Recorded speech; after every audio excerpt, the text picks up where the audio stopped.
ሰላም ወዳጆች እንዴት ናችሁ? ዛሬም እንደተለመደው በአንድ ቪዲዮ ወደ እናንተ መጥቻለሁ። ኢፐር መንዝሊ እንዴት ነው ቴስት የምናደርገው? ወደዛ ከመሄዳችን በፊት ስለ ኢፐር አንዳንድ ነገር እንበል። ኢፐር ማለት ምን ማለት ነው? ኢት ኢዝ አብሪቪዬሽን ራይት። ኢፐር ስታንድስ ፎር ኢመርጀንሲ ፖዚሽን ኢንዲኬቲንግ ራዲዮ ቢኮን ማለት ነው። ብዙ አይነት ኢፐር አለ። ከዚህ ውስጥ ግን አንዱ የሆነው በ406 ሜጋ ሄርዝ የሚሰራው የኢፐር ታይፕ ነው የምናየው። መንዝሊ እንዴት ቴስት እንደምናደርገው አብረን ለማየት እንሞክር። እንደምትመለከቱት ስቶፕ ከተደረገበት ቦታ ለማውጣት እንሞክራለን፣ እናወጣለን አብረን። እዚህ ጋር ፒን አለው። ፒኑን ከሳብን በኋላ እንከፍተዋለን። ከዛ ስንከፍት ቀስ ብለን እንዳይወድቅ ለመክፈት እንሞክር። ኢፐር አንቴናውን በስነ ስርዓት ካረግን በኋላ ቀስ ብለን እናወጣለን። ኢፐር ማለት ይሄ ነው።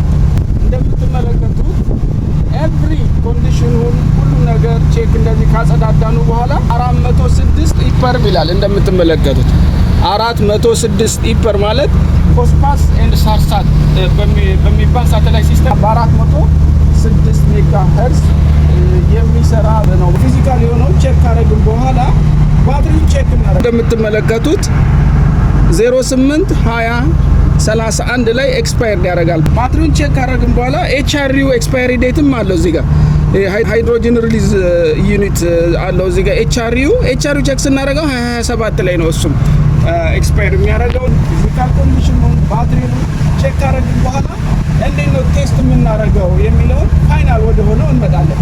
ቴስት ለማድረግ እዚህ ጋር ቴስት የሚል በተን አለው። ቴስት የሚለውን 10 እስከ 15 ሰከንድ መጫን ነው። ከዛ ላይት ይመጣል። ተጫንኩት።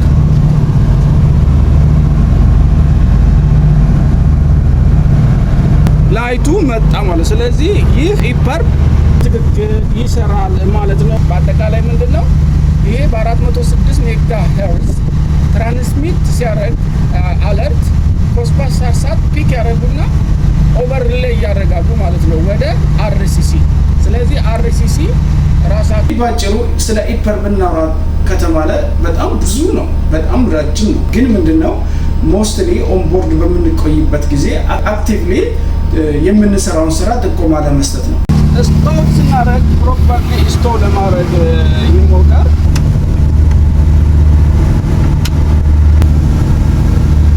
ታረግን በኋላ